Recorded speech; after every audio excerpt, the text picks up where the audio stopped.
어떤 세상이 오나? 4차 산업혁명이 이제 일어나면 어떤 세상이 오나? 이미 이제 세상은 바뀌었죠. 그죠? 요새는 다 좋다. 그래서 뭐뭐 하기 전에 뭐뭐 해야 된다. 도대체 이건 무슨 소리냐? 첫 번째 얘기가 줄 서기 전에 이제 커피는 주문해야 된다. 샌프란시스코에 이제 카페 X, 요새 이제 우리나라에 이런 거 많이 있죠. 이것은 뭐냐면 로봇 바리스타가 다음과 같이 이제 커피를 만들어 준다는 거죠. 그래서 이제 이 로봇 바리스타가 딱 커피를 타주는데 여러분들이 커피가 맛이 있습니까? 없습니까? 맛있죠. 왜냐하면 커피집은 다 맛있어. 커피집은 뭐 스타벅스건 폴 바셋이건 뭐 이디야건 뭐 카페 베네건 뭐 백다방 커피건 다 맛있다는 거예요.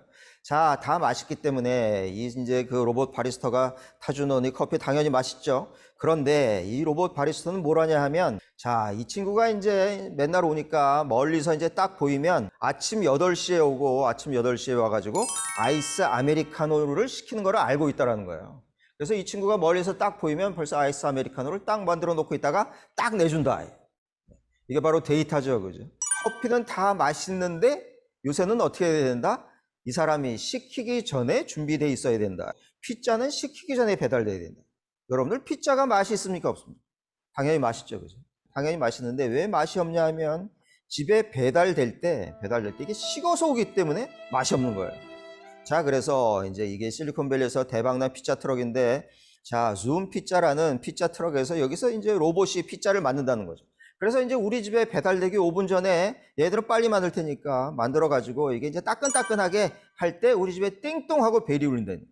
로봇은 뭐를 하냐면 김창경이네 집은 주말마다 맨날 피자를 시켜 먹는데 금요일 날 저녁 7시에 페퍼로니 피자를 시켜 먹는다. 이거를 알고 있는 거예요. 그래서 금요일 날 저녁 7시에 제가 배달의 민족을 딱 해서 이거를 하려고 하는데 띵똥하고 피자는 와 있다. 자, 여러분들 이제 줌 피자라는 데서 여기서 이제 이걸 시켰다는 거죠. 사람을 이제 뽑았는데 여기서 무슨 사람을 뽑았다고요? 시니어 소프트웨어 엔지니어를 뽑았다. 피자 가게에서 소프트웨어 엔지니어를 찾는 시대다. 다시 말하면 이제는 모든 가게가 다 라면집도 소프트웨어 가게가 돼야 된다. 뭐 이제 이런 걸로 바뀌는 거예요. 또 하나는 뭐냐? 움직임, 행동을 분석해서 지금 새로운 인사이트를 얻어야 된다. 이게 무슨 얘기입니까? 여러분들 코로나가 진행되면서 우리의 행동이 다 바뀌었다는 거죠. 그죠? 행동이 어떻게 지금 바뀌었는지 잘 분석을 해야 새로운 대박나는 아이템을 찾을 수 있다. 이게 무슨 얘기냐? 행동을 분석해서 문제를 알아내고 새로운 디자인을 도입해야 되는 게 무슨 얘기냐? 자, 제가 아까 뭐라 했습니까? 이 세상에 맛이 없을 수 없는 게 기본적으로 4개가 있다. 하나가 닭 튀긴 거, 두 번째가 피자, 세 번째가 햄버거, 네 번째가 볶음밥인데 볶음밥이 맛이 없을 수가 없지. 그죠? 여러분들 아무 동네에 전국에 아무 데나 가셔가지고 볶음밥집에 가셔서 동네 중국집에서 볶음밥을 시켜서 한번 드셔보시라고. 그 볶음밥이 맛이 있습니까? 없습니까? 당연히 맛있지. 그런데 문제는 뭐라고요? 문제는 내가 집에서 볶음밥을 하면 그 볶음밥이 맛이 없다라는 거예요. 왜 맛이 없냐? 그래서 행동을 분석했다는 거예요. 볶음밥을 엄청나게 잘하는 5명의 셰프를 모셔다가 이 사람의 행동을 분석했더니 이 양반이 웍으로 볶음밥을 만드는데 1200도에서 일조에 3번째로 하면 이게 그저 한 번도 그 쌀이나 재료가 밑에 가라앉는 게 아니라 이렇게 순환을 하면서 자, 마이야르 반응이 나서 불맛도 나고 이게 이제 올라갔다 내려갔다 하면서 1초에 3번을 웍질을 하는 것이 가장 중요한 것이더라 이런 거예요. 자, 그래서 행동을 분석했더니 어떻게 했다고? 로봇으로 이것을 만들었다는 거예요. 깡통이 흔들기만 해. 로봇 깡통이. 1초에 3번을 흔들겠지. 그래가지고 여기서 딱 쏟으면 사람이 와서 딱 가져가서 먹는 거예요. 이게 대박 났다는 거죠. 뭐라고요? 행동을 분석했다. 쉬운 얘기죠. 행동을 분석해서 문제를 알아내고 그거를 4차 산업혁명 기술로 풀었다는 거예요. 자, 그래서 지난 수십 년 동안에 바뀐 게 전혀 없는 분야에 인공지능을 도입하면 대박 난다. 여러분들 사실 우리나라 바뀐 게 거의 없지. 옛날하고 똑같아. 30년 전하고 똑같아요. 우리가 제일 좋아하는 여태까지 라면은 기본적으로 신라면이고 아직도 짜파게티며 아직도 새우깡 좋아하고 30년 동안 바뀐 게 없어. 그러니까 이게 적용할 때가 얼마나 많겠습니까? 다시 얘기하면 4차 산업혁명을 우리들한테 쉽게 얘기하자면 뭐냐면 문제를 다루는 방식이 바뀌었다. 문제를 다루는 방식. 여러분들 문제하면 무슨 생각이 나십니까? 여태까지 문제를 우리는 풀었죠. 그죠? 문제를 푸는 게 아니라 이제는 문제를 해결하는 거예요. 문제를 다루는 거야. 이게 무슨 소리냐? 4차 산업혁명 시대에 우리가 실제로 상전하려면 문제를 누구보다 빠르게 해결해야 된다. 누구보다 빠르게 푸는 게 아니라 빠르게 해결해야 된다는 거야. 여러분들 고등학교 때 수학의 정석 저도 풀었고 여러분들 다 풀었겠죠. 홍성대 코사인 곱하기 코사인 적분해라. 그러면 뭐 전 요새도 생각나. 곱을 합으로 고쳐서 코사인은 뭐 2분의 1의 코스 마이너스 코스인가 뭐 어쩌고 해가지고 그런 쓰잘데기 없는 일을 할 필요가 없더라는 거지. 적분식 이거 제가 다 친 거예요. 적분식 딱 치면 답이 그냥 주구장창 플랫까지 다 나온다. 하도 많은 슈퍼히어로들이 나와서 어벤져스 하도 많이 싸우니까 제가 누가 이기는지 한번 쳐본 거예요. 슈퍼맨하고 헐크하고 싸우면 누가 이기냐? Who is strong 쳤더니 한 5페이지인가 나오더라고. 누가 이기는지. 네. 이런 거를 다 가르쳐준다. 자, 그런데 여러분들 이 앱이 얼마라고 생각하십니까? 이 세상에 있는 모든 거를 다 가르쳐줘. 그러니까 여러분들 적어도 한 10만 원 하겠지라고 생각을 하시죠? 그게 아니라 이 앱이 얼마라고요? 이 앱이 2불 99. 3,000원. 3,000원의 다운을 받으시면 이 세상의 모든 것을 다 가르쳐주는 앱이 내 스마트폰 안에 지금 들어와 있는 시대라는 거예요. 이게 4차 산업혁명 시대라는 거예요. 자, 다시 말씀드리면 새로운 도구가 나타나면 그 도구를 사용하는 사람과 그 도구를 사용하지 않는 사람은 절대로 사용하지 않는 사람 절대로 서바이브 할 수 없다 이런 얘기. 지금 새로운 도구가 나타났다. 이게 얼마나 무서운 얘기냐면 이런 거예요. 자, 인공지능이 얼마나 똑똑한지에 대해서 철학자들이 질문을 했더라는 거예요. 신은 누구냐고 이제 인공지능에게 물어봤더니 신은 누구냐고 묻자 인공지능이 뭐라 그랬냐면 신이라는 것은 지구를 창조한 지성체라고 답했다. 그래서 너도 신이 만들었냐? 그랬더니 인공지능이 뭐라 했냐면 나는 자가학습을 통해서 스스로 형성된 생명체라고 대답을 했다. 이것만 하는 게 아니라 앱을 순식간에 만들어준다는 거예요. 말을 하면 앱을 만들어줘. 무슨 앱을 만들어주냐 하면 이게 뭐냐면 제가 말로 명사들이 가장 많이 읽은 그러한 책을 레코멘드 해주는 나한테 추천해주는 그런 앱을 만들어줘. 그랬더니 얘가 이런 걸 만들더니 자, 0 to 1이라는 게 피터 쓰리만 쓴 책이죠. 이거는 누가 읽었냐? 다음과 같이 그죠? 마크 저커버그, 페이스북의 마크 저커버그 이 사람은 앤드류 용이죠. 스탠포드의 인공지능 전문가. 이런 사람들이 다 이런 걸 읽었다. 이러한 앱을 만들어 주더라는 거예요. 앱을 내가 얘기를 하면 얘가 이걸 만들어 준다니까. 말을 하면 얘가 그냥 나온다니까. 우리가 이제 쉽게 말하면 이 사람의 이제 피부가 검다. 그러면 검은 사람들은 그냥 피부가 딱 하나라고만 생각을 하고 있었다는 거예요. 그런데 인공지능이 검은 피부가 얼마나 다양한지를 다 가르쳐 줘서 드디어 이렇게 다양한 메이크업이 나왔다는 거예요. 네? 자, 이게 무슨 얘기입니까, 여러분? 이게 무슨 얘기냐 하면, 자, 사회적 약자들을 위한 이러한 문제를 해결하는데 인공지능이 엄청나게 많이 기여를 한다. 데일밴드도 쉽게 말하면 여러 가지 다양한 색깔로 나오게 됐다. 옛날에는 하나밖에 없었죠, 그죠, 색깔. 요새 이렇게 왜 다양하게 나왔습니까? 다시 말하면 지금 인공지능이 지금 초개인화 시대에 맞게 그러한 아이템을 우리한테 가르쳐준다. 그리고 요새 여성분들, 여러분들 룰루레몬이라는 요가복 있죠. 요가복계의 샤넬이라는 룰루레몬. 룰루레몬이 최근에 미러라는 이거를 인수했는데 이게 뭐냐? 거울을 보면 이 안에 나의 짐 마스터가 여기서 뜨고 이 사람을 따라서 그대로 할 수 있다. 뭐 이런 거. 이게 다 이 기술을 여기에 접목한 거죠. 우리의 삶의 방식이 바뀐 거예요. 이제 집에서 운동해. 자, 홈트 거울 보고 할 테니까 거울에 이거 띄우는 거 1도 아니다. 스마트폰에 띄우는데 왜 거울에 안 떨어지겠냐고. 4차 산업혁명은 제가 이제 여성을 위한 4차 산업혁명의 리더십이라고 했는데 여성을 위한 것이 따로 있는 것이 아니라 누가 먼저 4차 산업혁명에 올라타느냐. 올라타는 게 과학기술을 전공하는 것이 아니라 우리가 쉽게 남이 만들어 놓은 앱, 남이 만들어 놓은 플랫폼을 써서 4차 산업혁명에 먼저 진입할 수 있다라는 말씀을 드리면서 제가 오늘 강연을 마치겠습니다. 감사합니다. 성차별하는 인공지능하고 그럼 우리가 이제 함께 일을 할 것인가라는 이야기들을 많이 하게 됐습니다. 논의에서. 아마존 같은 경우에 구직자 이력서를 평가하는데 이제 인공지능이 어떻게 보면은 여성을 차별하는 모습을 보이게 돼서 폐기하게 됐죠. 근데 아시겠지만 AI라고 하는 거는 탄생되는 것이 아니라 어찌 보면 많은 양의 데이터를 이제 투입하게 되고 그 데이터를 가지고 여러 가지 이제 기능을 추가해서 그것이 이제 디지털 전환을 통한 저희들의 삶의 곳곳에 이제 나오게 되는 건데요. 결국에는 사람이 많은 것들을 입력을 해서 이 AI가 이제 탄생한다 뭐 이런 이야기들을 하게 돼서 무엇을 어떻게 그 데이터화 시킬 것이냐 그리고 어떤 관점을 가지고 이런 데이터를 전환하고 하는 데 있어서 기술력을 투여할 것이냐가 새롭게 등장하게 되는 AI와 성차별에 대한 이야기라고 볼 수가 있겠습니다. 양성평등 항상 말씀을 드릴 때마다 너무 여성 쪽 아니에요? 왜 여성만 그래요? 아니 남성은 그러면은 이렇게 우리가 피해를 받고 살아도 된다는 겁니까? 라는 이야기들을 많이 듣는데요. 그런 논점으로 시작을 하면 사실 이 사회의 어떤 양성평등에 대한 이야기는 좀 더 발전할 수 없는 그런 기본적인 문제들이죠. 모두가 다 남성이든 여성이든 굉장히 중요하죠. 남성과 여성은 따지고 보면 사실 이제 사람이라는 건데요. 인간의 사실 저희도 아시겠지만 가장 중요한 건 존엄성이거든요. 이 존엄성이 훼손되는 그런 일들이 차별적인 그리고 혐오와 관련된 내용들로 무기를 통해서 해하는 것도 있지만 사실은 언어라든가 폭력적인 태도라든가 이런 것들로 사람을 많이 해하게 되는 것이죠. 그래서 인간 존엄에 대한 이야기들을 하는 것이 바로 양성평등이다라고 말씀을 드릴 수가 있습니다. 이제 공식적으로 성인지 감수성이 이것이다라고 정리를 좀 하고 있습니다.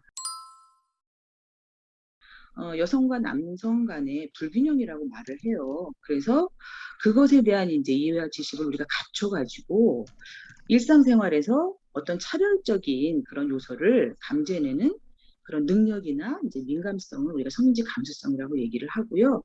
결국에는 가장 중요한 것이 그렇게 그것을 감지를 해서 양성평등하고 성평등적인 방향으로 갈 수 있는 생각들을 해보는 능력이 중요하다. 이렇게 이제 마무리를 좀 할 수 있겠습니다.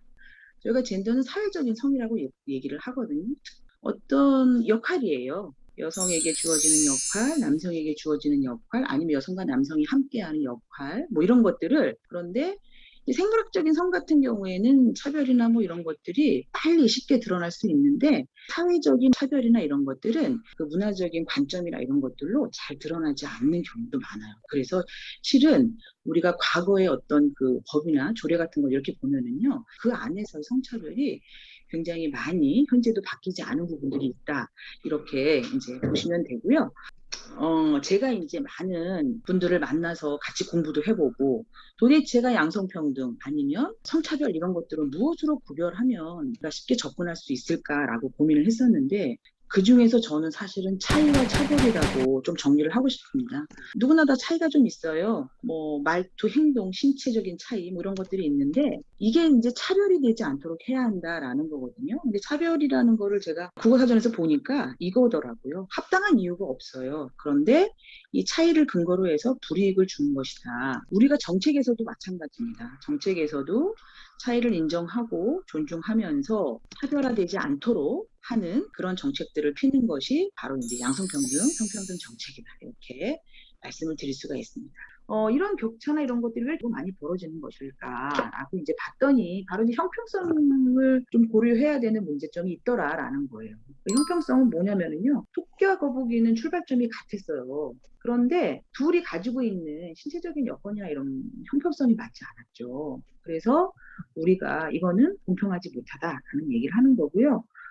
그래도 저희가 형평성을 그럼 어떻게 고려해야 하는데 생각을 했을 때 가장 많이 이야기 나오는 게 바로 이제 옆에 있는 이 그림 이야기인데요. 여기서 똑같이 이제 경기를 보려고 하는데 볼 수 있는 사람이 있고요. 또 전혀 이제 안 보이는 사람들이 있는데요. 자, 하나씩을 똑같이 주면 여전히 볼 수 없는 사람이 존재하더라. 그래서 어떤 분은 보이니까 주지 않아도 되는 거고요. 또 어떤 사람은 하나만 줘도 되는 거고요. 또 어떤 사람은 두 개를 줘야지 다 같이 볼 수가 있구나. 이런 것들을 고려할 때 형평성이 고려됐다고 할 수 있다. 이제 이런 것들을 하고요. 이걸 가지고도 저희가 차라리 그러면 이 앞에 있는 그런 벽을 좀 유리나 이런 것들로 만들어서 없애면 그냥 이런 것들을 지급하지 않아도 누구나 다 더 작거나 더 큰 사람들 아니면 이 사람도 힘들면 앉아서 볼 수 있는 거 아니겠나? 뭐 이런 이야기들을 할 수 있습니다. 성주류화라고 하는 거는요, 모든 영역에서 이렇게 격차가 벌어지지 않도록 격차를 좁히거나 아니면 누구나 다 평등하게 참여할 수 있도록 하는 정책입니다라는 거를 그냥 어렵게 말 그대로 성주류화라고 그 이름을 붙였어요. 그래서 우리나라가 성주류화 정책으로 성평등한 정책을 만들기 위해서는 이런 것들을 실천해야 합니다. 실천할 수 있는 것들을 또 뽑아서 만든 거예요. 그게 이제 성인지 통계라는 거예요. 남녀 통계라고 얘기를 하죠. 우리의 그 여성 경제활동 인구는 얼마가 되고요. 남성 경제활동 인구에 비해서 몇 프로가 되고요. 뭐 이런 것들을 통계치를 가지고 이야기를 합니다. 왜냐하면 통계를 통해서 봐야지만 어느 부분에서 여성이 조금 더 많이 참여를 해야 되나? 아니면 어느 부분에서 남성의 참여를 더 많이 하는 정책들이 좀 필요한가? 이런데요. 대표적인 사례가 이제 그런 거예요. 여성의 경제 참여 같은 경우에는 그 외국 사례에 대해서 저희가 좀 많이 격차가 벌어져 있는 그래서 1순위를 달리고 있는 나라여서 그 격차를 좀 많이 줄여야 하는 거고요. 남성 참여율에서 높여야 할 것들은 어디에 있냐면요. 바로 이제 육아라는 거예요. 보육이나 이런 데는 여전히 남성 참여율이 조금 많이 낮아져 있습니다. 그래서 남성 참여율을 높이는 이제 정책을 세우는 기반이 되기도 하고 또 이후 뭐 AI나 이런 것들을 통해서 할 때도 저희가 이제 빅데이터를 통해서 AI를 이제 많이 만들 건데요. 요 성인지 통계나 이런 것들을 꼭 하라고 조례로 만들어서 사실 지금 실행을 하고 있습니다. 사실 좀 제가 좀 굉장히 중요하다고 생각하는 것 중에 하나가 바로 성별량 평가인데요. 이 성별량 평가는 정부가 하고 있는 모든 사업에 대해서 그것이 남녀 차별의 요지가 있습니까 없습니까? 그것을 분석하고요. 사실 이 성별량 평가가 제일 중요한 것이 바로 이제 AI나 아까 저희가 성차별적인 그런 이야기들이 나온 거를 무엇으로 점검해내고 무엇으로 이렇게 그 체크해낼 수 있느냐 바로 이 성별량 평가라는 거거든요. 이거는 우리 그 환경영향평가 같은 거 들어보셨잖아요. 그거랑 같습니다. 도시계획을 하는데 어떻게 그것이 환경에 영향이 어떻게 되느냐라는 것들을 하는 게 이제 환경영향평가잖아요. 그런 것처럼 모든 정책을 하는데 과연 그 정책이 차별이 있냐? 이런 것들이 또 여성과 남성이 분명히 요구하는 것이 다를 텐데 그것들을 잘 반영했냐라는 게 이제 그 성별영 평가입니다. 그래서 우리 그 이후 4차 산업혁명이나 이럴 때 사실 가장 더 활발하게 많이 되어져야 되는 것이 성별 영향 평가라고 보고요. 공무원들이 정책에 대한 성별 영향 평가를 하고 있지만 그것에 대해서 잘 하고 있는지 없는지 이런 것들은 우리 그 시민들이 많이 해주셔야 돼요. 그래서 시민들이 좀 더 관심을 가지고 이걸 잘 했나? 이게 성별 영향 평가가 된 것인가 안 된 것인가? 아니면 기업에서는 이런 것들이 잘 되고 있나? 이런 것들을 한번 점검해 보시는 시간이 좀 됐으면 좋겠고요. 요게 그 DMZ에 관련한 이제 홍보 문건이에요. 정부가 만든 건데요. 이 왼쪽에 있는 것은 개선 전이고 이제 오른쪽에 있는 게 개선한 거예요. 경기도에서 만든 건데요. 보시면 지금 달리기를 막 하고 있죠. 요 달리기를 하고 있는데 뭐가 문제였을까요? 남자만 있는 거고. DMZ가 가지고 있는 상징은 평화죠. 평화를 우리가 상징해야만 하는 건데, 우리 사람들이 평화롭게 이런 행사들을 러닝할 수 있다. 이런 것들을 이미지화 시키고, 거기에는 남녀노소 누구나 같이 할 수 있다라는 이미지를 이렇게 이제 개선해서 바꾼 내용의 바로 이제 성별량 평가라는 겁니다. 가장 그럼 핵심이 뭐예요? 라고 저에게 이제 가끔씩 어떤 분들이 물어보세요. 그럼 저는 사실은 여성 참여라고 말씀드려요. 왜 꼭 여성 참여예요? 남성 참여는 안 돼요? 남성도 물론 참여하셔야 합니다. 그런데 여성 참여가 이런 부분에서 조금 더 많이 돼줘야 이런 것들이 격차를 줄일 수 있고요.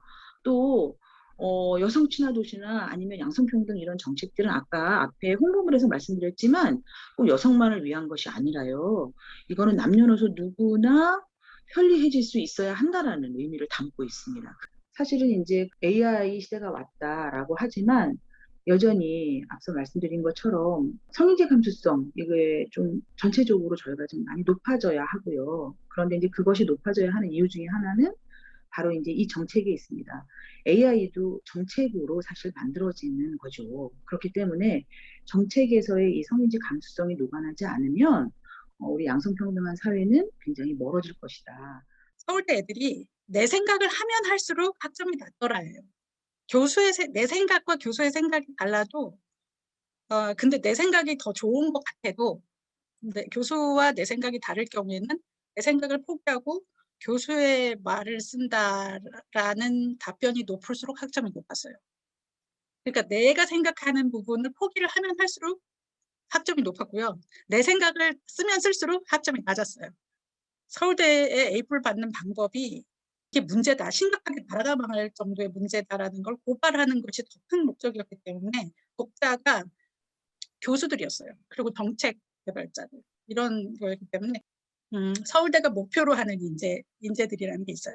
굉장히 크리티컬한 생각을 하고 크리에이티브한 사고를 하고 그다음에 콜래보레이션도 잘하고 커뮤니케이션도 잘하고 글로벌 리더십도 이런 식의 인재를 기르겠다라고 대학 홈페이지 같은 데 다 써 있어요. 그렇게 선언을 하고 근데 그런 애들은 학점을 더 낮게 줘요. 그거를 1,000명 넘는 학생들의 데이터로 이제 다들 서울대 학점이 높을수록 생각이 깝깝할 거야라는 막연한 인식들은 있었지만 그거를 데이터로 확인을 한 거는 처음이었거든요.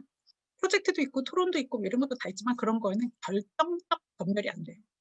그러니까 학점에 결정적 영향을 미치는 게 내 생각을 포기하고 교수의 말을 그대로, 교수의 관점, 논리의 흐름, 용어 이런 것까지를 그대로 카피하는 것일수록 학점이 높다. 그게 결정적 변별 요인이다. 학점 요인이다.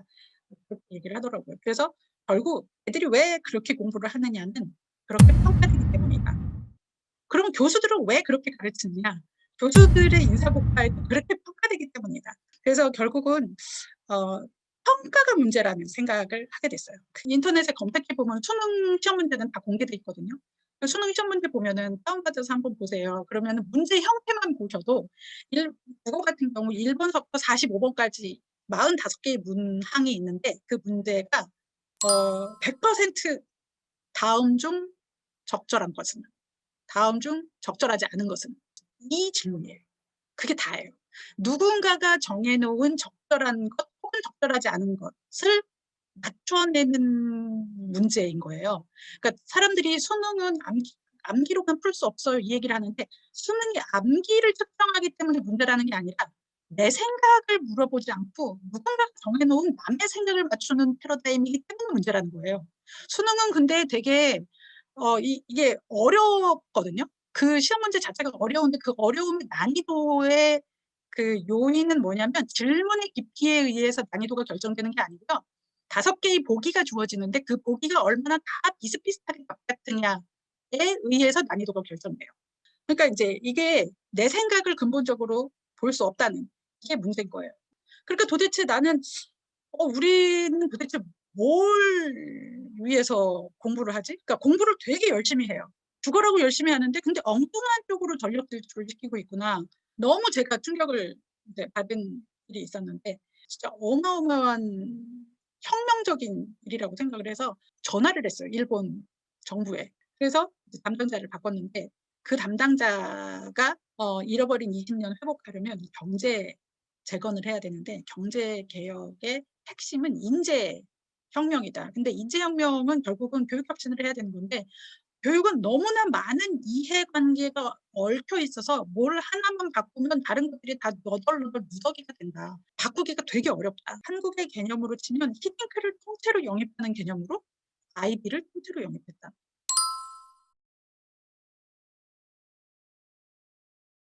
인터내셔널 바칼로레아 프로그램을 통째로 다국어로 바꿔서 공립학교에 도입하는 거를 영입했다. 이런 얘기를 하는 거예요. 저는 이게 어떤 방식으로 느껴졌냐면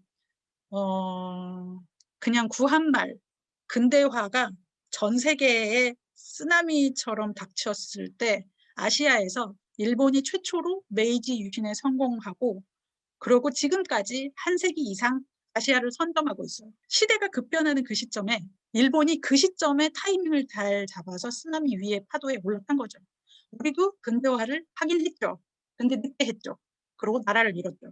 이거 굉장히 또 다른 4차 산업혁명이라는 쓰나미가 전 세계를 쓰나미처럼 이제 닥치고 있는데 거기서 일본이 빨리 신메이지 유신을 해서 또 다른 도약하는 나라를 만들려는 의도였구나. 이런 걸 나중에 알게 돼요.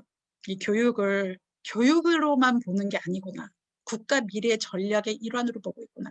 제가 밤에 동경에 있는 호텔방에서 그 당시에 미스터 선샤인이라는 드라마를 할 때였어요. 다시 보기를 하면서 그냥 계속 우는 거예요. 여러분들 미스터 선샤인이라는 드라마가 구한말에 의병 활동하던 그런 거 이제 소재가 그건데 너무 구한말하고 비슷한 느낌이 드는 거예요. 아베 신조는 우리나라를 되게 힘들게 한 기시노부스케라는 외조부의 라인을 따르는 사람이에요. 전범이에요. 우리나라를 힘들게 했던 기시노부스케의 후손인 아베 신조. 인터내셔널 바칼로레아라는 걸 공립학교에 도입을 한다는 그런 프로젝트를 진행을 했다라는 거가 또 그리고 심지어 거기서 그렇게 얘기를 하더라고요. 빨리 신메이지 유신을 해서 또다시 도약하는 나라를 만들어야 되는 게 4차 산업혁명 시대에 그게 너무나 중요하기 때문에 그 급의 사람들이 뭉쳐가지고 이렇게 버리고 있는 것에 저는 너무너무 충격을 느꼈어요. 왜냐면 너무 구한말하고 비슷한 거예요. 시대의 흐름을 빨리 읽고 지도자가 시대의 흐름을 읽지 못하면 국민들의 뜻을 따른다라는 명분 하에 우리는 수능을 어떻게 하고 뭐 이런 걸 전부 공론화를 붙이고 막 이랬단 말이에요. 왜냐면 저는 그게 차원이 다른 무기가 될 거라고 생각을 했거든요. 일본 애들 못지않게 우리나라도 교육이라면 둘째가라면 서러워하게끔 전 국민에게 전력 질주를 시키는 나라예요. 근데 엉뚱한 방향으로의 전력 질주면 그거 우리가 진짜 다시 생각해 봐야 되지 않나요? 우리는 죽어라고 열심히 하긴 하는데 근데 방향이 틀렸구나. 다른 종류의 능력을 하는 거구나. 엉뚱한 능력을 하는 거구나. 4차 산업혁명에 대비하는 종류의 역량을 기르는 게 아니라 인공지능의 백전백패할 역량을 기르기 위해서 인공지능하고 싸워서 이길 수 없는 그런 역량을 기르기 위해서 전 국민이 밤을 새는구나. 학생들이. 아, 이거는 내가 몰랐으면 모르겠는데 안 이상 이거를 독립운동하듯이 알려야 되겠구나. 이런 생각을 하게 됐어요. 어마어마하게 가난한 학교고요. 학부모들은 대학 나온 사람이 없어요. 그리고 학부모들은 내 새끼가 대학을 가기를 원하지도 않아요. 정말 그렇게 교육열이 있지도 않아요. 그런데 그런 학교에서 아이들이 아이비를 하는 거예요. 근데 제가 인터뷰를 했던 학생을 보니까 자기가 시카고에서 제일 환경 오염이 심한 지역에서 나고 자랐대요. 왜 이 환경 오염이 어떻게 해서 우리의 건강을 해치는지, 그 공장에서 나오는 화학 물질이 땅속으로 들어가서 그다음에 물로 들어가서 어떻게 우리 몸에 영향 미치는지와 관련된 소논문을 썼더라고요. 이 때문에 아이비에서 한 과목 숙제로 한 거예요. 근데 자기가 이거를 어떻게 하면 개선을 할까 봤더니 구청이나 시청이나 이런 데 가서 물어봤더니 뭐 서울도 강남구하고 막 다른 구하고 예산이 동일하게 배분되지 않잖아요. 시카고도 구별로 지역별로 예산이 동일하게 배분되지 않더래요. 그런 문제를 해소하려고 뭐 가서 구청, 시청에 가서 인턴도 해보고 무슨 동아리도 만들어보고 그거 캠페인도 벌려보고 펀드레이징도 해보고 온갖 걸 다 해봤더라고요. 그래서 만약에 제가 무슨 환경 문제 같은 거에 기관에서 사람을 뽑겠다고 하면 제가 12년 동안 서울대에서 가르쳤는데 그 제가 가르쳤던 서울대 애와 얘를 블라인드로 인터뷰를 했을 때 얘를 뽑지 말아야 할 이유가 전혀 없겠다 싶을 만큼 많이 알고 적극적이고 열정이 있고 소통을 잘하고 자기 표현 잘하고 하여튼 너무너무 그 21세기 인재상을 다 갖추고 있다라는 그런 느낌이 들거든요. 근데 인터뷰가 다 끝나고 나서 교장 선생님한테 제 성적이 어떤지 물었어요. 한국에서 취재를 왔으니까 전교 1, 2등급을 내보낸 줄 알았어요.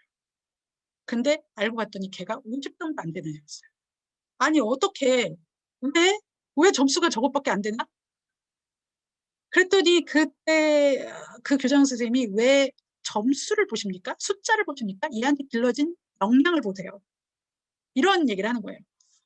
그 아이는 매일 하루도 안 빼놓고 4시부터 8시까지 중국집에서 알바를 해야지만 생계가 유지되는 애였어요. 알바가 끝나고 집에 오면 뻗어서 공부를 못해요. 걔가 가진 모든 역량은 오로지 수업 시간에만 한 거예요. 그러니까 수업 시간에만 한 걸로 저런 정도의 역량이 길러진 거라면 이거는 공교육이라는 것이 해야 할 역할에 굉장히 필요한 교육이구나. 한국의 많은 어머니들, 특히 여성분들의 가장 큰 고민이 어떻게 우리 아이들을 글로벌한 인재들로 키울까 하는 부분들일 것 같은데, 우리가 글로벌 리더십을 위해서 필요한 그런 글로벌 마인드 그리고 글로벌 에티켓들이 어떤 게 있을까 고민을 하다가, 일단 글로벌 리더십과 관련해서 우리가 하드웨어적인 측면보다는 좀 더 소프트웨어적인 측면, 그래서 우리의 그런 의식과 마인드와 생각이 저는 중요하다고 생각합니다. 그래서 우리가 글로벌화 시대에 제일 필요한 것은 상대방에 대한 존중, 상대방에 대한 이해와 사랑의 마음이 아닐까 싶습니다. 이심이면 전심이다라는 말이 있듯이 그 상대방의 그 선한 마음이 옆에 있는 사람들에게도 전달이 됩니다. 두 번째 우리가 가져야 될 태도는 그렇게 상호 존중하고 또 우리가 함께 성장할 수 있다라는 그런 윈윈 전략을 바탕으로 해서 우리가 서로 함께 성장할 수 있는 그런 태도가 중요하다고 생각합니다. 상호 성장에 있어서 방해되는 것들이 어떤 걸림돌이 있을까 고민을 해 봤는데 많은 외국 분들이 생각하는 것 중에 하나가 '왜 한국에서는 사람들이 지하철에 내리자마자 다 뛰느냐?'라는 질문을 많이 들었어요. 그만큼 한국의 사람들은 늘 바쁘고 그리고 늘 역동적이고 늘 열심히 사는 그런 우리나라 사람들인데 그런 긍정적인 부분도 있지만 또 단점은 뭐냐면 너무나 우리가 경쟁 중심의 그런 문화다 보니까 때로는 사람들이 너무나 그런 '마음의 여유가 없다.'라는 생각이 들고 그런 부분에서 참 아쉬움이 들 때가 많습니다. 두 번째는 우리가 상호 성장하는 데 있어서 우리가 개선해야 될 부분이 뭘까 고민을 해 봤는데 그 속담에 "사촌이 땅을 사면 배가 아프다."는 말이 있듯이 주변 사람들이 잘 되면 더욱더 우리가 칭찬해 주고 그 기쁨을 우리가 함께 해야 되는데 이 지나친 경쟁 때문에 주변 사람들이 잘 되는 게 때로는 그 배 아파하는 그런 마음들이 저는 고쳐져야 된다고 생각합니다. 그런 생각들이 왜 우리에게 있을까? 많은 교수님들하고 이야기를 나눠 봤는데 아마 그 이유는 우리가 일제 식민지의 잔재가 아닐까. 일제 식민지에 있는 동안에 일본 사람들이 한국 사람들이 단합하면 안 되니까 한국 사람들이 단합하지 못하도록 그런 어떤 우리의 의식적인 부분을 서로서로가 이웃과 이웃들이 서로 경계하고 서로 문책하고 질책하는 그런 어떤 생각들, 사상들이 있는 것 같아서 아쉽고요. 우리 인권선언문 제1조는 여러분들이 오늘 꼭 아셨으면 좋겠습니다.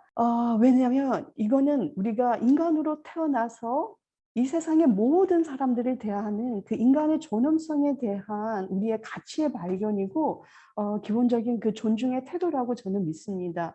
그 인권선언 제1조 내용을 보면 모든 인간은 우리가 태어날 때부터 자유로우며 그 존엄과 권리에 있어 평등하다.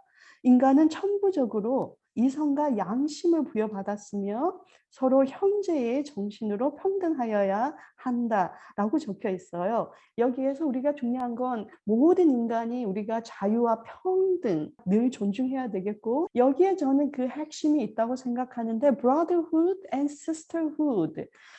우리가 그 글로벌 마인드와 글로벌 에티켓과 관련해서 여러분들이 모든 사람들을 대할 때 우리가 전 세계의 모든 사람들이 우리가 말하는 언어가 다르고 우리가 소속된 나라가 다르지만 우리가 모두 다 평등한, 동등한, 자유로운 그리고 하나님 앞에 우리가 귀한 존재라는 것을 알고서 우리가 모두 다 브라들이고 우리가 모두 다 시스터리라는 생각을 가지면 여러분들이 전 세계 모든 사람들 지위와 나이를 막론하고 친구로서 그렇게 대할 수 있는 그런 마음가짐이 생기리라고 믿습니다. 저는 특별히 우리가 한국 사람으로서 우리의 위대한 어떤 사상, 생각들을 접할 때 당군의 홍익인간 사상이라는 너무나 아름다운 사상이 우리 민족에게 흐르고 있다라고 생각합니다. 널리 세상을 이롭게 하라. 영어로 얘기하면 우리가 benefit all mankind. 그래서 정말 이 글로벌 시대의 주변 사람들과 주변 이웃 국가들에게 도움을 주고 선한 영향력을 행사하고 또 본보기가 될 수 있도록 노력하는 그 근거가 되는 생각이 바로 우리 대한민국의 그 홍익인간 사상이라고 저는 믿습니다. 이렇게 아름다운 홍익인간 사상을 갖고 있는 민족이기에 하나님께서 우리 대한민국을 더욱더 축복해 주셨다고 믿고 있고 왜 한국에서는 사람들의 그런 가치나 존엄성을 그 사람이 살고 있는 아파트 평수 그리고 그 사람이 타고 다니는 차 이런 것들로 평가를 할까? 그거는 너무나 이게 한국 사회가 너무 역동적으로 너무 빨리 바뀌니까 사람들이 뭐든지 빨리빨리 문화에 익숙해져서 사람들이 그 사람들의 갖고 있는 그 내면적인 가치관과 인격과 그 지식과 지혜를 이렇게 공유하기에는 너무나 그런 시간이 걸리니까. 그래서 사람들이 그냥 겉으로 보이는 걸로 평가하는 그런 부분들이 조금 더 개선된다면 한국이 보다 아름다운 사회가 될 거라고 생각하고, 또 우리나라 사람들이 더욱더 그런 선진 국민들, 선진 시민의식을 갖게 된다고 믿습니다. 우리가 그 선진국이라고 할 때에 그 개념을 생각해 보면 물론 GDP가 높고 1인당 GNP 소득이 높겠지만 가장 중요한 그런 그 의식과 관련된 부분에서는 그런 약자를 먼저 배려하는, 그리고 약자에 대한 사회적 책임, 이 부분이 선진국과 개발도상국을 구분짓는 그 나름 잣대가 아닌가 믿습니다. 정의와 양심이 살아있는 사회에 강자가 약자를 배려하는 사회, 승자가 패자를 용서하는 사회, 노블레스 오블리즈 정신으로 책임을 다하는 그런 사회가 그 글로벌화 시대의 선진국 국민의 얼굴이라고 저는 믿습니다. 그다음 이제 우리가 글로벌 리더십과 관련해서 실질적으로 필요한 그런 스킬들, 기술들을 우리가 이야기를 나눠보겠습니다. 첫 번째는 커뮤니케이션 스킬을 들었는데, 여기서 말하는 커뮤니케이션 스킬은 사람들과 소통할 수 있는 능력을 말하는 것입니다. 즉 얼마나 본인의 생각을 자유롭게 상대방에게 PR할 수 있느냐 하는 것이고요. 두 번째, language skill은 영어를 포함한 외국어 구사 능력을 말하고, 세 번째, technology skill이라고 제가 말했는데, 여기에는 여러분들 우리 지금도 화상 컨퍼런스를 하고 있는데 이런 컴퓨터 스킬이라든지 또 이런 SNS 시대의 SNS 사용에 대한 부분들입니다. 여러분들도 다 아시다시피 페이스북이라든지 링크드인, 그리고 여러분들 모두 다 사용하시는 카카오톡, 그리고 유럽이라든지 중동, 아프리카 지역에서 많은 사람들이 사용하는 그런 WhatsApp 메신저가 있습니다. 네 번째로서 우리가 글로벌화 시대의 리더십을 위해서 필요한 스킬들로 제가 말씀드리고자 하는 거는 글로벌 knowledge와 뷰포인트, 그래서 세계를 이해하고 아는 그런 지식과 세계관이라고 제목을 붙였는데, 여러분들이 중요한 거는 신문은 항상 저는 중요하게 생각합니다. 그래서 신문을 읽음으로써 전 세계 경제, 정치, 환경, 문화, 역사 등에 대한 폭넓은 이해와 안목이 생깁니다. 그리고 우리가 유엔을 얘기할 때는 유엔의 SDG, Sustainable Development Goals라고 해서 지속 가능 발전 목표에 대해서 여러분들이 조금 알 필요가 있고요. 그리고 또 요즘에 앞으로 계속해서 우리가 기업 평가를 얘기할 때 화두가 되고 있는 그 ESG에 대해서 간략하게 여러분들에게 말씀드리도록 하겠습니다. 인공지능이 새로웠다는 시대는 이미 지났습니다. 현재는 AI first, AI everywhere. 인공지능이 언제 어디에서나 도입될 것이다. 이게 더 이상 초기가 아니고 중기로 들어가고 있다라는 게 이미 시장에서 증명이 된 상태고요. 네, 그럼 정확히 인공지능이 무엇인지 제가 함께 설명을 드리겠습니다. 저희가 이제 헐리우드의 잘못이죠. 인공지능을 생각하시면은 터미네이터를 먼저 떠올립니다. 인간과 동일한 그 무언가, 인간처럼 행동하는 거. 그거를 저희는 강인공지능이라고 합니다. 실제로 강한 인공지능은 실패를 했습니다. 그리고 그게 학계나 산업적으로 이미 검증이 다 끝났고, 그럼 저희가 인공지능이라고 부르는 건 뭐냐? 현재 미국이나 한국이나 중국이나 러시아 그 어디에서든 우리 인공지능을 쓰고 있어요 라고 했을 때 말하는 인공지능은 약한 인공지능입니다. 그럼 약한 인공지능은 무엇이냐? 저희가 강한 인공지능은 제가 불가능하다 말씀드리지 않았습니까? 근데 인공지능을 하고 싶어요. 그래서 저희 여태까지 나온 방법은 뭐냐? 사람을 쪼개자. 사람은 시각, 음성, 언어, 그 다음에 사고, 총 4가지의 분야가 있습니다. 이것을 쪼개기 시작을 한 겁니다. 그리고 이거를 더 쪼개서 개별적인 기능으로 나타내기 시작을 한 겁니다. 시각을 보면은 저희가 얼굴을 추적하는 기능, 도로상에서 객체를 인식하는 기능, 저희 눈이 실제로 다양한 기능을 하지 않습니까? 근데 그 중에 딱 하나만 하는 겁니다. 그러한 관점에서 그러면은 저희가 유명히 알고 있죠. 파파고, 알파고 이런 것들은 그럼 뭡니까? 다 약한 인공지능입니다. 저희가 이세돌 이겼던 알파고 있죠? 걔가 하는 건 단 하나입니다. 바둑을 두는 거. 그거 하나만 하는 겁니다. 인간처럼 통체적인 걸 하지 않고 딱 하나만. 자, 그러면 저희가 인공지능을 다 쪼갰습니다. 그리고 더 재밌는 건 이걸 다시 결합하는 겁니다. 저희가 구글의 인공지능 스피커, 카카오 스피커 이런 거 이제 들어가는 서비스입니다. 우리가 얘기를 하죠. 내일 아침 날씨는 어때? 하면은 먼저 사람의 귀에 해당하는 음성 인식이 이걸 텍스트로 전환합니다. 그 텍스트로 전환한 거를 언어지능인 챗봇에서 처리를 합니다.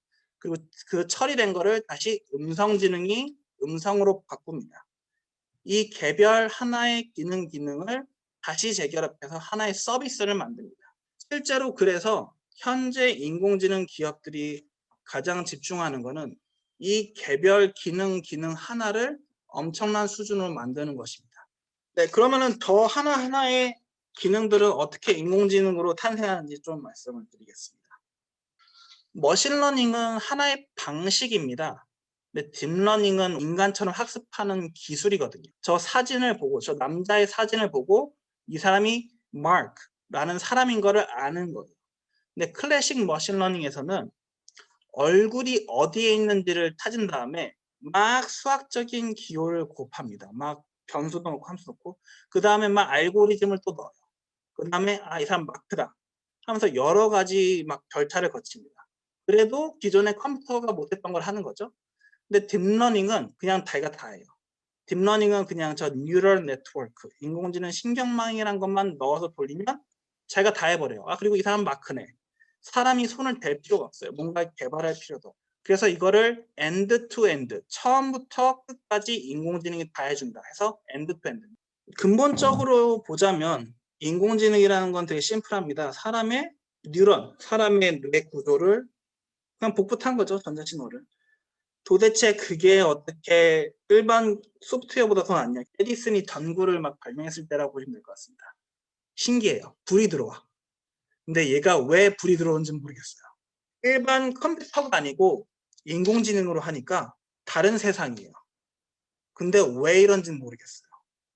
그게 현재 인공지능의 단계입니다.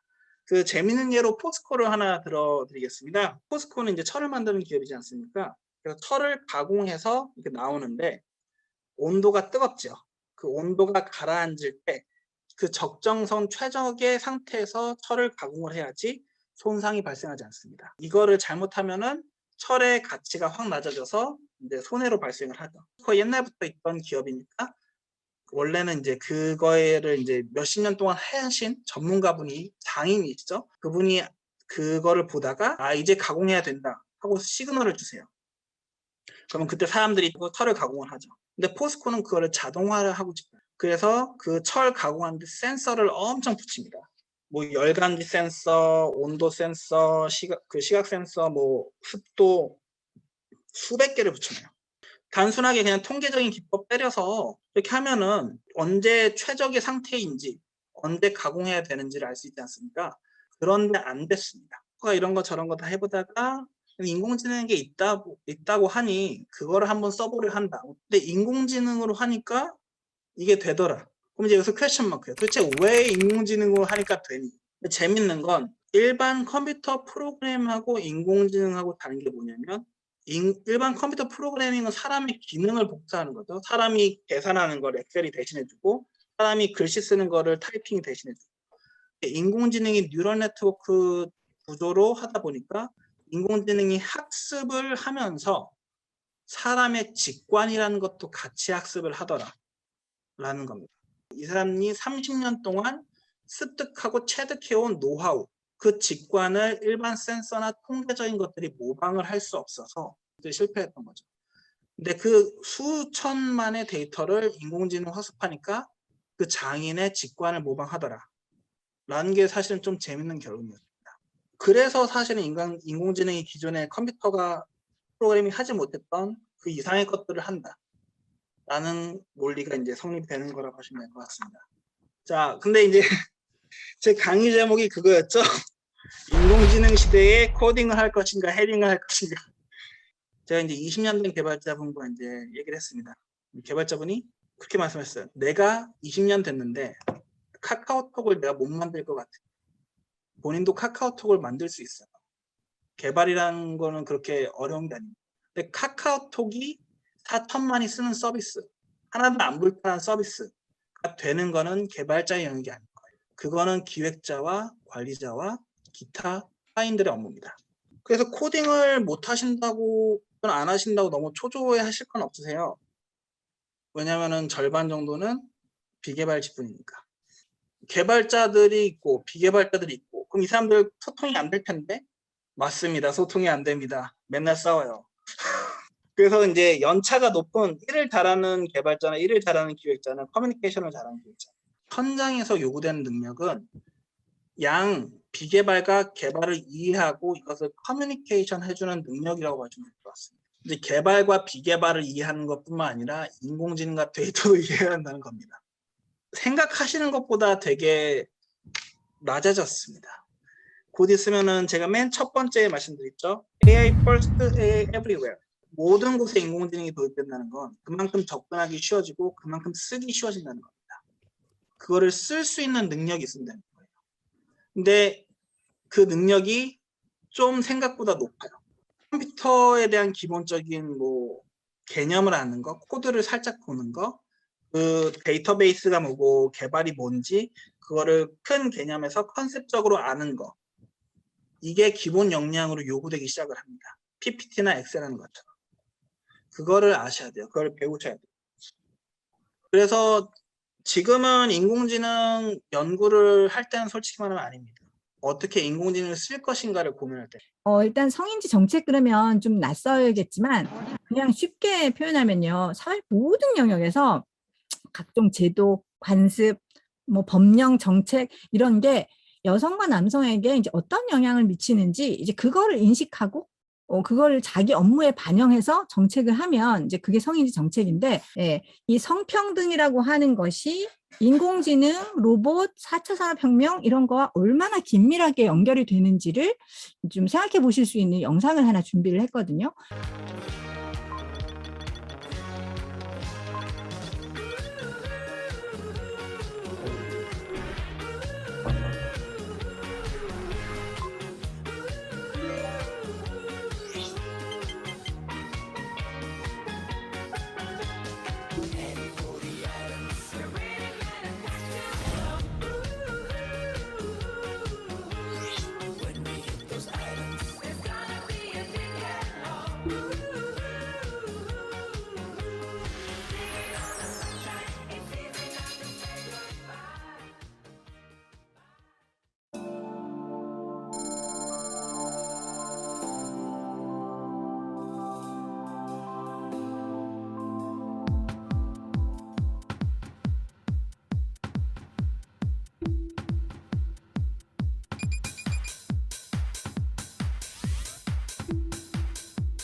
Alexa, tell me a joke. Why did the bubble gum cross the road? Because it was stuck to the chicken's foot.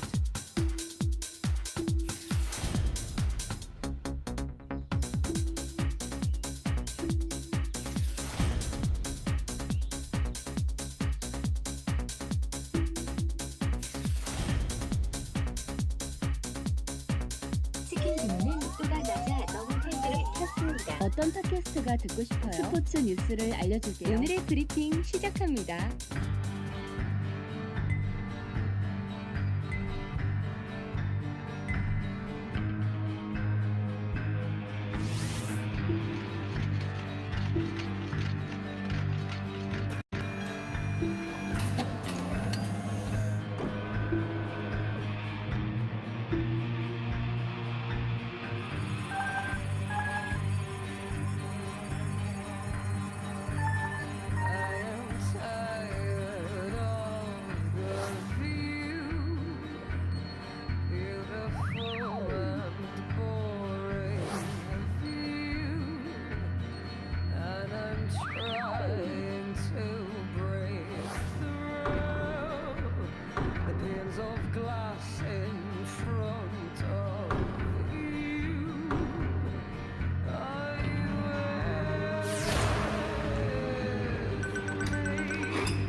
was floating on a breeze. But take a look down to my feet. I've got sand up to my knees. Are you with me? Are you with me?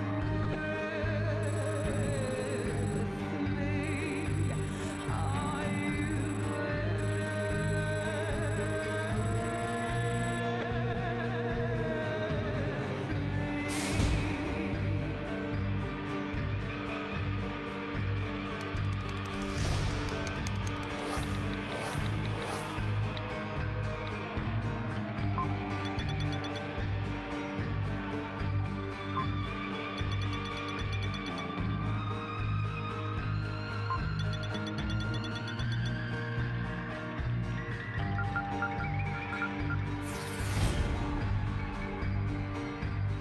So how will come and take my hand? I have left it free for you. You know that I never planned. 네, 그 얘기가 이제 무슨 내용인지 짐작이 되시죠? 그 인공지능이라는 것이 결국은 그냥 지 스스로 저절로 생겨나는 게 아니라 사람들이 생성한 수많은 데이터를 그 컴퓨터에다가 이제 넣어주는 거거든요.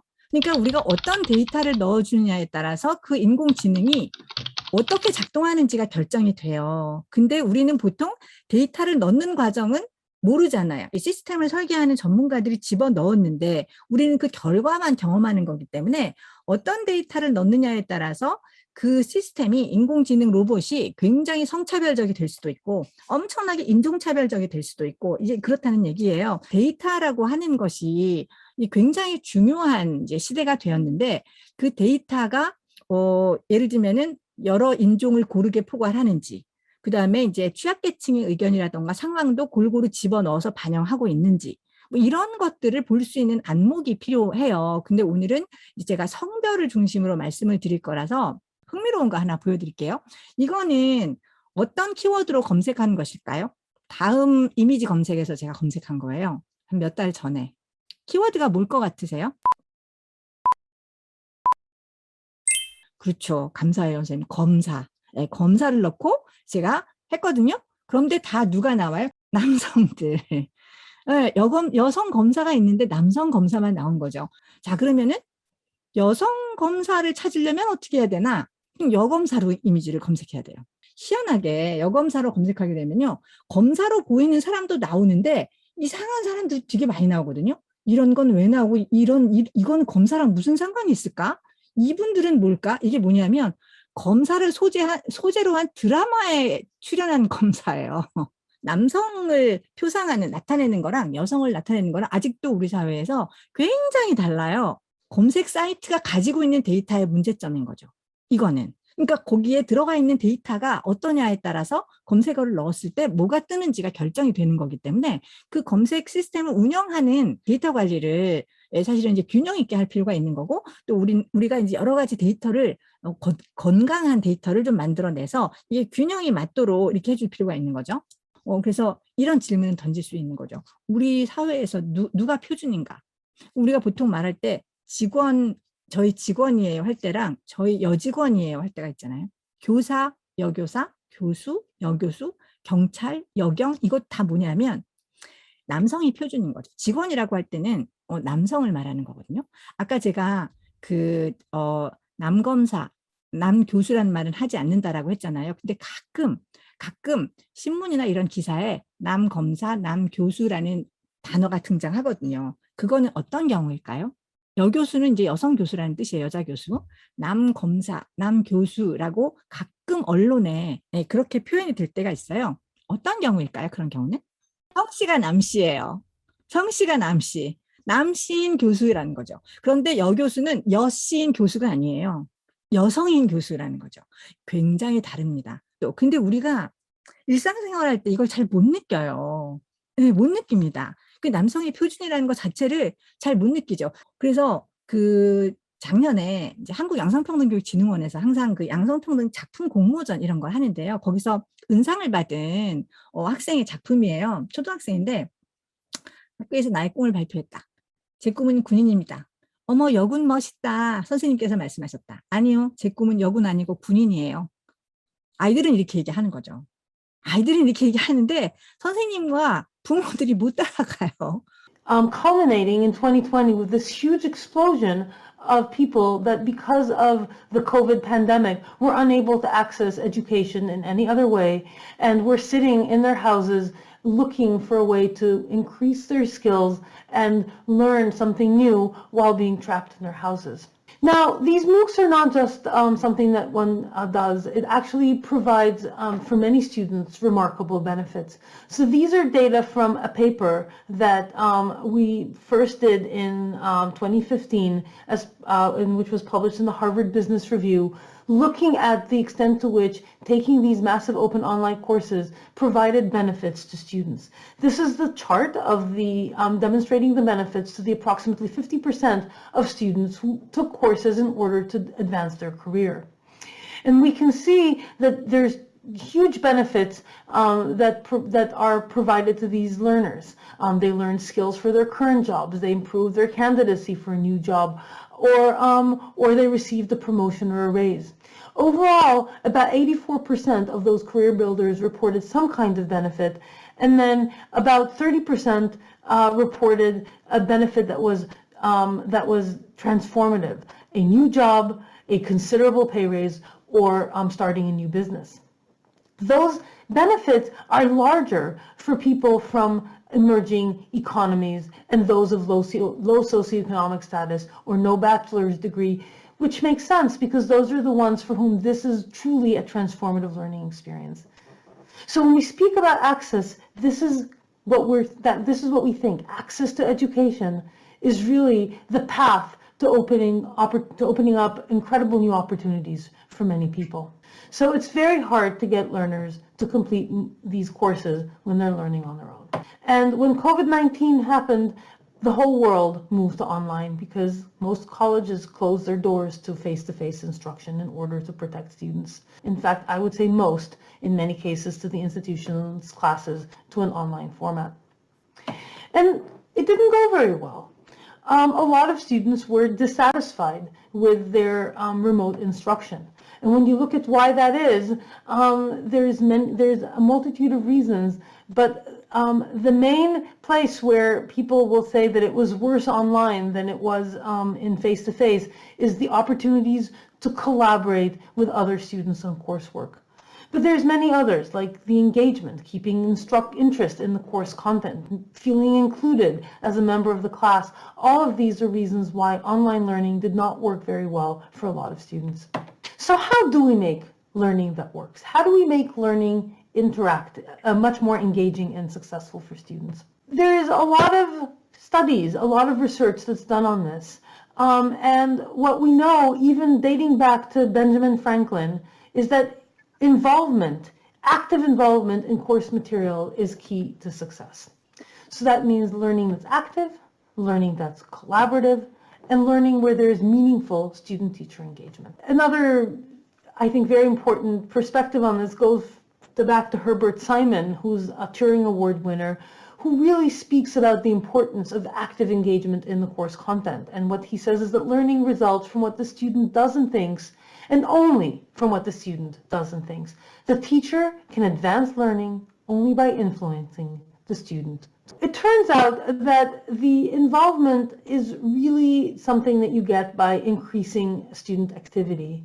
And these charts here show that the effects are profound. So in the chart on the left, you see, and this is, by the way, a meta-analysis across many courses, you can see that there's a significant, in a significant set of the interventions, there was a significant reduction in failure rates among the students. And you can see that in both of the charts, both on the left and on the right of this slide. In addition to actually achieving metrics of success that are objective, like numerical success in the course, there's also a significant change in how students feel about their learning.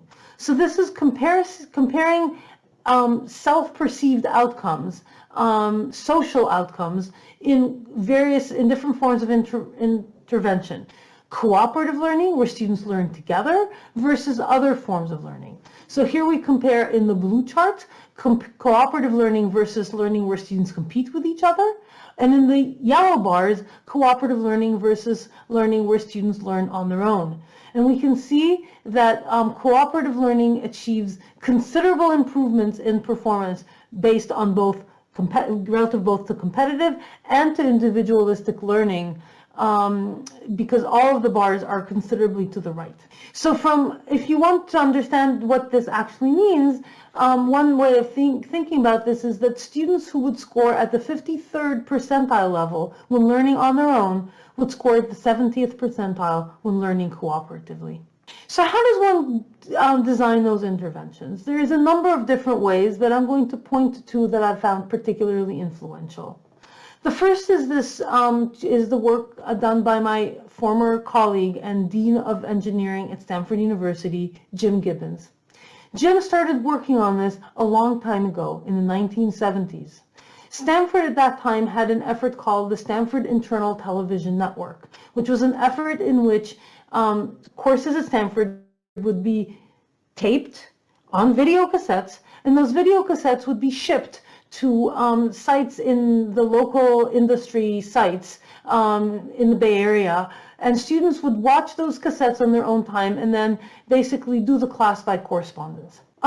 Over time, that morphed to the better use of technology. So this is in the 1990s. There was a very Zoom-like type of instruction where students would participate in this via this type of interactive setting. What Jim did is he designed an intervention called tutored videotape instruction. In tutored videotape instruction, the students would no longer learn on their own. Rather, there would be a local facilitator, often a student who completed the class only in the previous year. And what this facilitator would do was they would bring a small group of students together and they would watch tape as a group, and the facilitator would pause the videotape every few minutes to create some discussion around the content. They would ask questions, they would talk about the course content, and then they would continue with the rest of the lecture. And what was amazing is that in this very simple intervention, the students outperformed not only the remote videotape students who were watching the course on their own, but in fact, the vast majority of the on-campus Stanford students who were listening to the course via lecture. And you can see that in the bar on the far right being far higher than the students even on campus. What's also important is that this intervention also closed the gap between students who were better prepared and students who were less prepared. So a lot of these tutored video instruction students actually came without the kind of qualifications that are necessary in order to be admitted into Stanford. They were not admitted Stanford.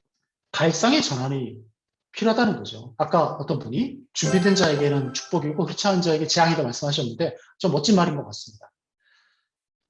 저는요, 인공지능 혁명이 불가피하다고 봐요. 그러니까 우리가 무슨 말이냐면 인공지능 이전으로 돌아갈 수 없다는 거죠. 여러분, 구글, 아마존, 카카오톡 같은 게 없는 세상으로 우리가 돌아갈 수 있을까요? 불가능합니다. 즉 인공지능은 어쨌든 도입될 것이고요. 우리에게 영향을 미칠 겁니다. 그러나 그것이 인공지능이 그래서 우리 일자리를 빼앗을까 아닐까? 이게 축복일까 아닐까? 이것은요, 수동적으로 바라보는 거죠. 그런데 인간은 변화를 소극적으로 받아들일 존재가 아니죠. 인공지능 혁명을 일으키는 것 자체도 인간이거든요. 더 많은 사람들이 인공지능 혁명이 이런 방향으로 갔으면 좋겠다라고 원한다면 그런 방향으로 갈 수 있다는 겁니다. 그래서 질문이 바뀌어야 된다는 거죠. 인공지능 이게 축복일까 재앙일까? 이것은요, 수동적으로 받아들이는 자세고요. 당신은 어떤 미래를 원하십니까? 좀 더 구체적으로 말하면 당신은 인공지능으로 세상을 어떻게 바꾸기를 원하십니까? 이겁니다. 그러자면 제가 아까 여러 번 강조했죠? 다른 조건의 변화가 없다면 그렇게 될 것이다. 즉 조건의 변화를 만드는 건 바로 우리들이라는 겁니다. 조건의 변화를 만들면 다른 걸 만들 수 있다는 것이죠. 먼저 제가 생각하는 미래를 말씀드릴게요. 네, 조금 과격하게 들리실지 모르겠지만 저는 노동이 종식된 미래를 원합니다. 왜 이런 걸 원하냐고요? 인공지능이 그것을 가능하게 하기 때문입니다. 인류가 돈을 벌기 위해 해야만 하는 노동의 대부분을 대신할 수 있기 때문입니다. 단순 반복 노동, 우리가 하기 싫은 노동을 왜 인공지능으로 대체하지 않냐는 거예요. 적극적으로 대체하자는 겁니다. 돈을 벌기 위해서 하는 노동을 0으로 만들어 가자는 거죠. 종식을 향해서 나가자는 거예요. 그러나 다른 조건의 변화가 없다면 아까 말씀드린 대로 불가능하죠. 네. 일단 노동자들도 반대할 거고요. 그렇게 가기 전에 경제 공황이 올 겁니다. 그럼 어떤 조건의 변화가 필요할까요? 바로 기본소득입니다. 기본소득은 가능하게 합니다. 인류가 더는 단순 반복 노동에 시달릴 필요가 없는 세상. 먹고 살기 위해서가 아니라 자신과 공동체의 가치를 위해서 일하는 세상. 더는 경제 성장에 강박에 얽매일 필요가 없는 세상입니다. 기본소득이란 모두에게 무조건적으로, 개별적으로, 정기적으로, 현금으로 지급되는 소득입니다. 선명하고 또 어떤 의미에서 선동적이기도 한데 모두에게는 보편성이죠. 갓난아이부터 어르신까지 모두에게 줘야 된다는 겁니다. 그리고 무조건적이면요. 자산심사나 노동을 요구를 하면 안 된다는 거죠. 즉 주기 전에 너 소득이 얼마인지 심사를 한다든지 주고 나서 너 이거를 줬으니까 어떤 일을 해야 돼. 이런 조건을 달면 안 된다는 거예요. 실업수당을 생각하시면 딱 이해하실 수 있습니다. 이 개별성은요. 세대주가 아니라 개개인에게 줘야 된다는 건데 이따가 좀 보고요. 정기성은 1회가 아니라 정기적으로 평생. 그러니까 한 번 도입하면 모든 국민에게 항구적으로 줘야 된다는 뜻이고요. 현금으로 지급돼야 된다는 것은 사용처가 정해지지 않은 현금으로 줘야 된다는 거예요. 즉 뭔가를 주고서 그걸 어떤 용도로만 써야 돼. 이렇게 하면 안 된다는 거죠. 결론입니다. 인공지능과 기본소득으로 맞이하는 새로운 시대는 경제성장이 아니라 공존이 목적인 사회. 정규직과 비정규직의 구분이 희미해지는 세상입니다. 아까 제가 과도기적으로 비정규직이 정규직화될 수 있다고 말씀드렸는데 주당 노동시간이 20시간 이하로 줄어드는 시대를 생각해 보세요. 일주일에 그러니까 뭐 이틀? 뭐 이렇게 일하는 겁니다. 이러면 정규직과 비정규직의 구분이라는 게 의미가 있을까요? 네, 의미가 없습니다. 자, 성별 격차. 여기서 오해하지 마셔야 될 거는 절대 인공지능과 기본소득이 이 젠더 문제, 성별 격차를 해소해 준다고 말하는 건 아니에요. 하지만 이런 젠더 문제의 일정 부분은 분명히 경제적인 문제가 있거든요. 특히 대한민국에서는 남성들은 여성보다 더 정규직으로 일하면서 더 오래 일하면서 더 많은 소득을 얻고 있습니다. 이러니까 당연히 아이가 생겨봐요. 당연히 여성이 일을 포기하죠. 왜냐하면 남자가 더 정규직에 돈 많이 버는데 이런 사실은 격차가 생기는 거거든요. 네. 그렇기 때문에 이런 성평등 문제에서도 다른 시대가 열릴 수 있다. 장애인과 비장애인의 구분도 희미해집니다. 여러분 생각해 보세요. 장애인과 비장애인이 이렇게 선명하게 구분되는 가장 큰 이유가 뭘까요? 장애인들이 노동을 못하기 때문이에요. 하지만 그게 큰 의미가 없어지는 세상이라면 우리가 왜 굳이 장애인과 비장애인을 구분할까요? 돈을 벌지 못하는 일들이 있습니다. 병든 가족을 수발하고 아이들 돌보고 또 이웃 지역사회를 위해서 뭔가 일도 하기도 하고요. NGO 같은 곳에서 돈 안 뽑고 자원봉사 활동하기도 하잖아요. 우리가 정치를 위해서 투표도 하기도 하죠. 이런 활동 우리가 돈 받고 하나요? 돈 받지 않죠. 그런 것도 일이라는 겁니다. 하지만 그런 일들이 없이 사회가 유지될 수 있습니까? 없지요. 좀 더 그런 일들을 하자는 거예요. 노동이 아니라. 그리고 그런 시대가 되면 일과 노동의 구분이 희미해지는 시대가 아닙니까? 결국 그렇게 해서 모두의 가치가 존중받는 세상을 저는 꿈꿉니다. 자료, 정보, 지식까지는 인공지능이 다 따라잡았어요. 안타깝게. 여러분이 지금 10년, 20년 동안 공부한 지식은 인공지능만도 못합니다. 잘못하면. 그래서 이제 왼쪽 상단에 보시면 지혜가 있어요. 책상에서 열심히 공부해가지고 지식을 쌓을 수 있지만 지혜는 절대로 책상에서 배울 수 없습니다. 지혜는 어디서 배우느냐? 몸을 던져서 바깥에 나가야 돼. 현장에 가서 실제 문제를 해결하면서 온몸을 던져서 시행착오도 겪어보고 체험돼보고. 그래서 지혜 앞에 형용사가 실천적 지혜, 이런 말을 아리스토텔레스가 만들었어요. 그걸 전문용어로 프로네시스라고 그래요. 프로네시스. 그래서 실천적 지혜를 공부하는 거예요. 그게 진짜 공부라는 걸 오늘 제가 알려드리려고요. 자, 그러면 잠깐 지식과 지혜의 차이점을 좀 더 예를 들어서 설명을 해보겠습니다. 자, 이렇게 원으로 끝나는 직업이 있고요. 가로 끝나는 직업이 있어요. 자, 그럼 두 직업의 뉘앙스의 차이를 한번 비교해 보세요. 이미지의 차이. 인공지능이 더 빨리 대체가 가능한 직업은 위의 직업일까요? 밑의 직업일까요? 네, 위의 위에 직업. 거요. 왜 그러냐면 위에 있는 사람들은 단순 반복적인 일을 더 많이 해. 그리고 지식을 많이 갖고 있고 밑에 있는 사람들은 다 그런 건 아니지만 어제와 다르게 이런저런 시행착오도 겪어보면서 지혜를 갖고 있어요. 그래서 더 쉽게 구분하면 위에 있는 사람들은 남의 집으로 죽어라고 출근해야 돼. 밑에 있는 사람들은 자기 집이 있어. 일가를 이루었기 때문에 자기 집이 있는 거예요. 이 사람들은 자기 집에서 지 맘대로 일할 수 있는 사람.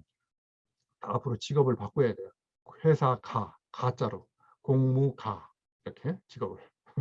자, 제가 공부하면서 깨달은 3가지 메시지를 말씀드릴게요.